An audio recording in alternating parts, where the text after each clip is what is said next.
নামাজে দাঁড়ালে মাথায় অনেক উল্টাপাল্টা বাজে চিন্তা আসে, যা অন্য সময় মনে পড়ে না। নামাজে মনে স্থির করতে পারি না। অনেক সময় মনে হয় আমার ভেতরেই কোনো এক অস্তিত্ব আমাকে নামাজে মনোযোগী হতে দেয় না। আমি চাই সে অস্তিত্ব যেন না থাকে। কিভাবে সম্ভব?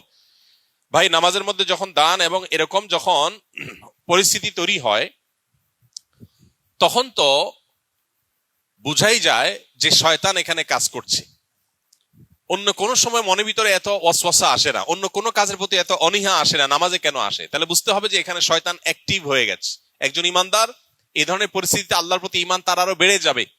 এক সাহাবী এসে জিজ্ঞাসা করেছিলেন, ইয়া রাসূলুল্লাহ, আল্লাহ সম্পর্কে আমার মনের মধ্যে বাজে চিন্তা আসে, আমার পেরেশান হয়। তখন নবী করিম সাল্লাল্লাহু আলাইহি সাল্লাম বলেছেন, যাকা নাফসুল ঈমান, এটাই তো ঈমান। তোমার মনের মধ্যে আল্লাহ সম্পর্কে বাজে চিন্তা আসছে, তোমার খারাপ লাগছে, তার মানে শয়তান তোমার ঈমান হরণ করার চেষ্টা করছে, তুমি লড়াই করার চেষ্টা করছো, তোমার ভিতরে ঈমান আছে যে, এটা বোঝা যাচ্ছে এখান থেকে। তো নামাজের মধ্যে বাজে চিন্তা আসাটা, কোরআন যে প্রতি পাতায় পাতায় শয়তানের অস্তিত্বের ব্যাপারে আমাদেরকে সতর্ক করেছে। আল্লাহ যে বলেছেন আমাদেরকে যে ফাত্তাখিযুহু আদুওয়া, শয়তান তোমাদের শত্রু, তাকে শত্রু হিসাবে গ্রহণ করো। আল্লাহ যে বলেছেন আদু মুবিন, সুস্পষ্ট শত্রু, যার শত্রুতা আমরা অনুভব করতে পারি, নামাজে দাঁড়ালে টের পাই যে সে অ্যাক্টিভ হয়ে গেছে, কাজ শুরু করে দিস। তাহলে আল্লাহর প্রতি ঈমান আরো বেড়ে যাবে এবং শত্রুতা থেকে বাঁচার জন্য আল্লাহর কাছে আশ্রয় আরো বেশি মনে মনে কামনা করব। ইনশাআল্লাহ বিদিনিল্লাহ এর মাধ্যমে আল্লাহ তাআলা আমাদেরকে হেফাজত করবেন।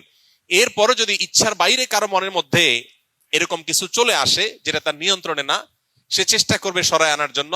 এটুকু হলে ইচ্ছার বাইরে যেটুকু মন নামাজের বাইরে চলে গেছে, এর কারণে গুনাহ হবে না।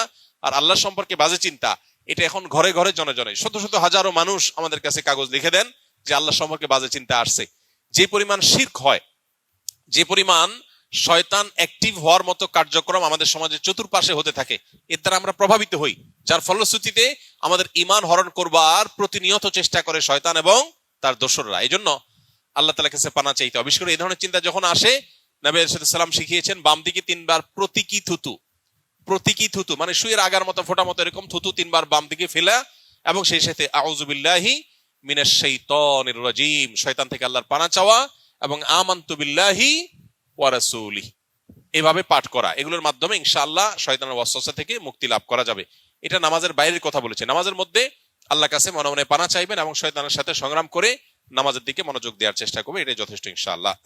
নামাজে দাঁড়ালে মাথায় অনেক উল্টাপাল্টা বাজে চিন্তা আসে, যা অন্য সময় মনে পড়ে না। নামাজে মনে স্থির করতে পারি না। অনেক সময় মনে হয় আমার ভেতরেই কোনো এক অস্তিত্ব আমাকে নামাজে মনোযোগী হতে দেয় না।